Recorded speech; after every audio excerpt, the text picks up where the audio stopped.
Give me the book of Baruch chapter 4 and verse 1, Baba Kushal. Black man, Hispanic man, Native man and woman. This Bible, this book, is our book. It's our book, and we need to take it back. We need to take back our book because it don't belong to the Jewish man. It don't belong to the average oppressive Christian. It doesn't belong to any other nation but us. And within this book holds our salvation. This book holds our records and our history. This book holds our culture and our language. This book holds everything that we need to know about ourselves concerning how we want to live on this planet Earth. That's right. I.S.U.P.K. So tell me, how can I turn the other cheek while this wicked world trying to smother me? Something gotta shake, I'm gonna cry it out. Time to gird up my loins and ride out. In my soul, I feel devastation. In my eyes, I see desolation. On my door, death is waiting. But I don't want to see no more desolation. I said, I don't want to see. This book holds our records and our history. This book holds our culture and our language. This book holds everything that we need to know about ourselves concerning how we want to live on this planet Earth. That's right. Read the book of Baruch chapter 4 and verse 1. Baruch chapter 4 and 1. This is the book of the commandments of God. This is the book of the commandments of God. Hold that book up, Baba Kushal. This book right here, the Holy Bible, the separate books. This book is the book of the commandments of God. It holds our laws, statutes, and commandments.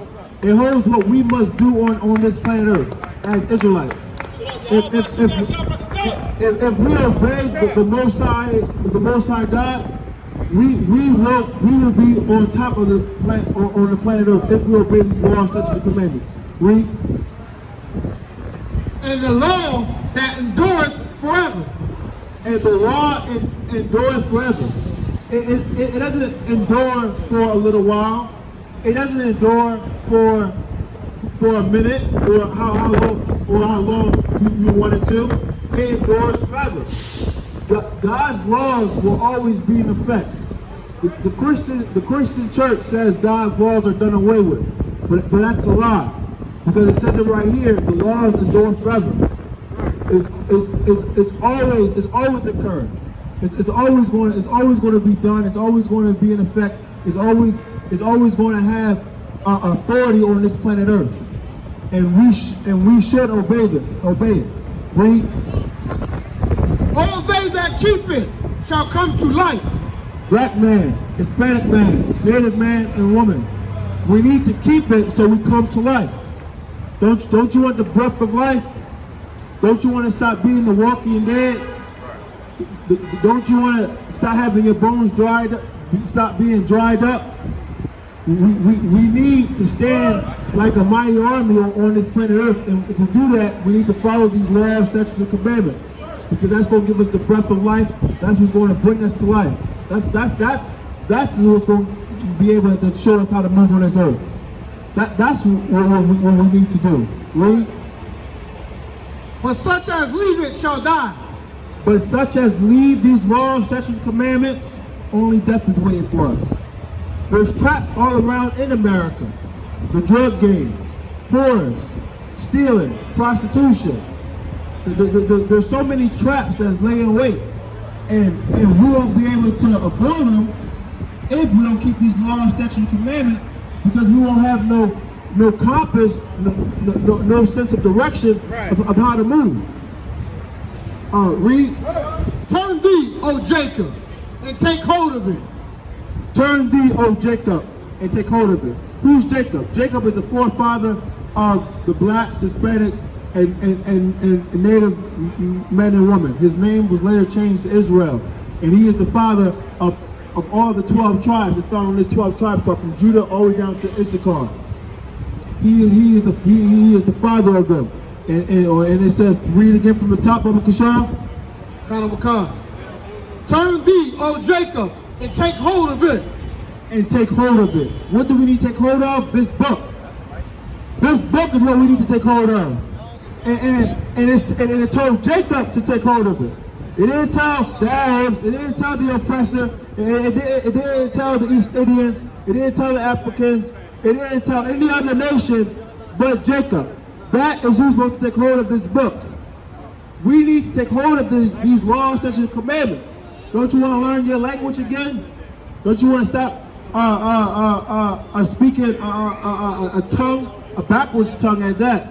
We need to speak our Lashua Kodash, the holy tongue. Right. The tongue that the angels speak, that the Most High speak. That's right. That's the tongue we need to learn. That's part, and that's in this book as well. Read. Walk in the presence of the light thereof. Walk in the presence of the light thereof. What is the light? Light is these laws. That's what the light is. And to walk in the presence of the light thereof, that means we need to do these laws, statutes, and commandments. We need to be obedient to the Most High God. That is what we must do.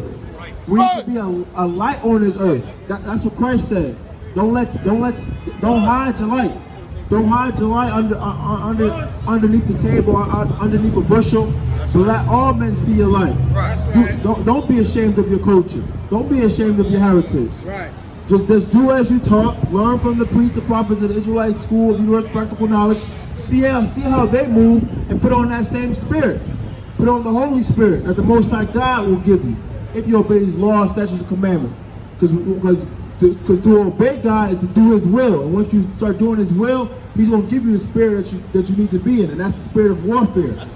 You need to be in the spirit of warfare because we have war on this planet Earth. Read it again from the top. Number come.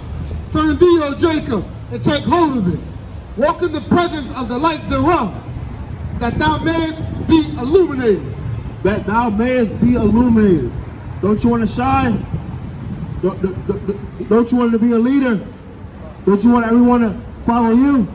Huh? Don't you want to be a ruler on this planet Earth? We're supposed to be a nation of kings and priests. We're supposed to be ruling the earth.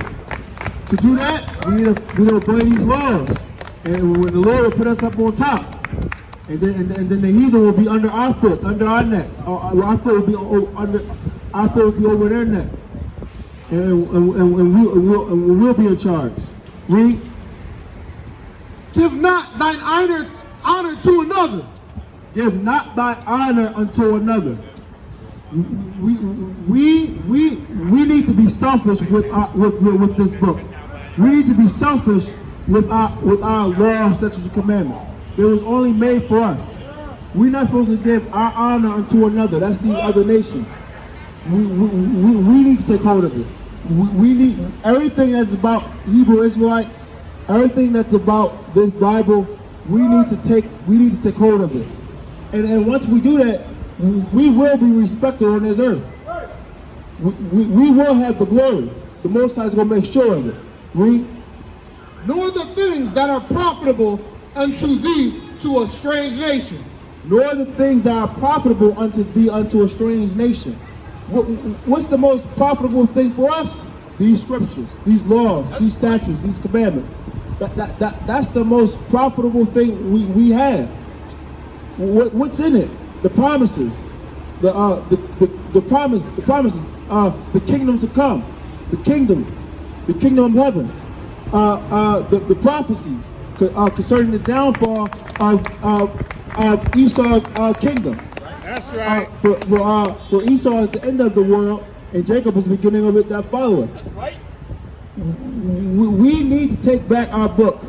We need to take back our laws, statutes, and commandments, and show the Most High that we're willing to be obedient children again. Read. O Israel, happy are we, for things that are pleasing to God are made known unto us. We should be joyful when we obey these laws, statutes, and commandments. We should have because we know that the Most High is only dealing with us, and that should bring joy to our hearts that the Most High consider the other nations as spit, as nothing but as a drop that falleth from a bucket, from a vessel. We should be joyful that He gave all His love unto us and that He's only dealing with us. We are a holy people, and the Most High God is holy. So and holy means to be separate. We're separate from every other nation, and we have a separate God. That's right. Because all the other gods on this earth are idols. They are idols, and idols do not exist. They cannot help you. They neither see nor hear nor smell nor taste. They can't do you harm, and they can't do you good. That's right. They are the figment of the imagination of the other nations. They are nothing. To point blank, they are nothing. You are worshiping. The other nations are worshiping something that can't help them. That can't do nothing for them. Read. Be of good cheer, my people. The memorial of Israel. Be of good cheer, my people. The memorial of Israel. Israel. We need to remember that we are a nation. Blacks, Hispanics, and Native men and women. That's right. They tried. The other nations tried to take our name away. Take our name away. Tried to take our identity away. But in 1969, the Most High God rose up priests and prophets to bring Israel back into the forefront, to bring us back into remembrance.